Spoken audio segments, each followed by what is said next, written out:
गीताशास्त्रमिदं पुण्यं य पठेत् प्रतपुमान् विष्णोः पदमवाप्नोति भयशोकादिवर्जितः। ॐ श्री परमात्मने नमः। अथ तृतीयोऽध्यायः कर्मयोगः।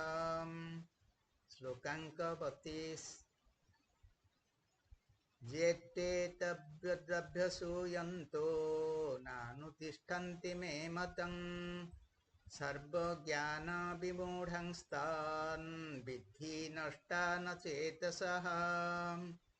ଯେଉଁମାନେ ଜ୍ଞାନହୀନ ଏବଂ ବିଚାର ଶକ୍ତି ବିହୀନ ହୋଇଥିବା କାରଣରୁ ମୋର ଉପଦେଶରେ ତ୍ରୁଟି ଦର୍ଶନ କରିଥାନ୍ତି, ସେମାନେ ଏହି ସିଦ୍ଧାନ୍ତର ଅବମାନନା କରନ୍ତି ଏବଂ ନିଜର ଅଧଃପତନ କରିଥାନ୍ତି।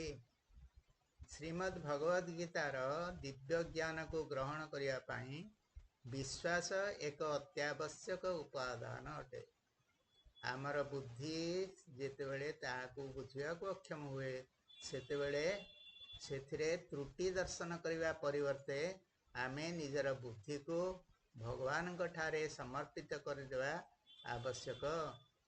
ଏହି ଉପଦେଶ ଶ୍ରୀକୃଷ୍ଣଙ୍କ ଦ୍ୱାରା ପ୍ରଦାନ କରାଯାଇଛି, ତେଣୁ ଏହା ନିଶ୍ଚିତ ଭାବରେ ସତ୍ୟ ଅଟେ ଯେ ସାଧନା ଦ୍ୱାରା ଆଧ୍ୟାତ୍ମିକ ଉନ୍ନତି କରିପାରିଲେ ଭବିଷ୍ୟତରେ ମୁଁ ଏହାକୁ ବୁଝିପାରିବି। ଏହି ମନୋଭାବକୁ ଉଭୟ ଶ୍ରଦ୍ଧା ଏବଂ ବିଶ୍ୱାସ କୁହାଯାଏ। ଯେଉଁଠାରେ ଆମେ ପ୍ରମାଣ କରିପାରିବା ନାହିଁ, କେବଳ ବିଶ୍ୱାସ ଦ୍ୱାରା ଆମକୁ ମାନିବାକୁ ପଡ଼ିବ। ଅତଏବ ଶ୍ରଦ୍ଧାର ଅର୍ଥ ଗୀତାର ବୋଧଗମ୍ୟ ବିଷୟକୁ ଆନ୍ତରିକତାର ସହିତ ଗ୍ରହଣ କରିବା ଏବଂ ଗୂଢ଼ ବିଷୟକୁ ମଧ୍ୟ ଏହି ଆଶାରେ ଗ୍ରହଣ କରିବା ଯେ ଭବିଷ୍ୟତରେ ଏହା ଆମର ବୋଧଗମ୍ୟ ହେବ। କିନ୍ତୁ ମାଇକ ବୁଦ୍ଧିଯୁକ୍ତ ମନୁଷ୍ୟର ଏକ ସାର୍ବକାଳିକ ଦୋଷ ହେଉଛି ତାହାର ଅହଙ୍କାର। ଏହି ଅହଙ୍କାର ଯୋଗୁଁ ଆମର ବୁଦ୍ଧି ଯାହା ବର୍ତ୍ତମାନ ବୁଝିପାରୁନାହିଁ, ଆମେ ତାହାକୁ ଭୁଲ କହି ପ୍ରତ୍ୟାଖ୍ୟାନ କରିଦେଇଥାଉ।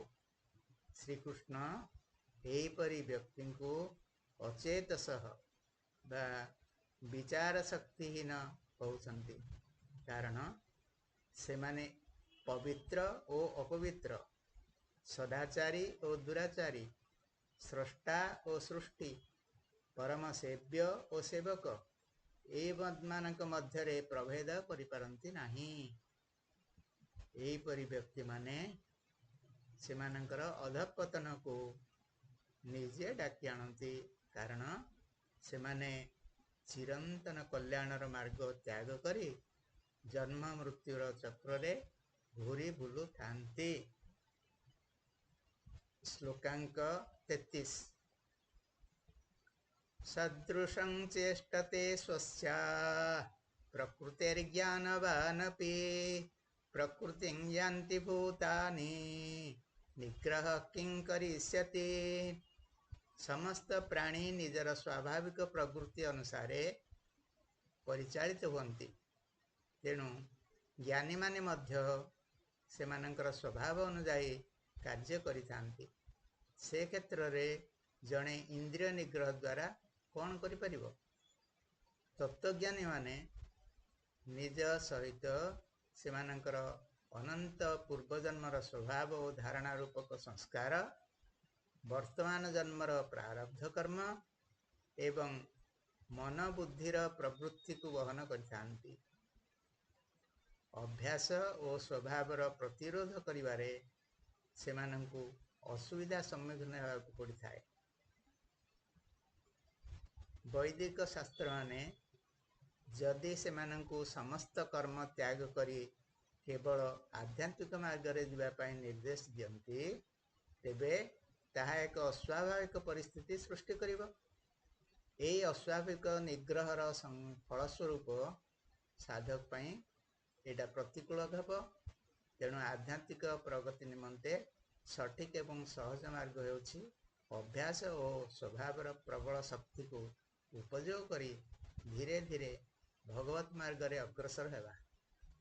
ଆମେ ଯେଉଁ ସ୍ଥିତିରେ ରହିଛୁ ସେଇଠାରୁ ହିଁ ଆମର ଆଧ୍ୟାତ୍ମିକ ଯାତ୍ରା ଆରମ୍ଭ ହେବା ଉଚିତ ଏବଂ ସେଥିପାଇଁ ସର୍ବପ୍ରଥମେ ଆମକୁ ନିଜର ବର୍ତ୍ତମାନ ସ୍ଥିତିକୁ ସ୍ୱୀକାର କରି ସେଥିରେ ସୁଧାର ଆଣିବାକୁ ପଡ଼ିବ।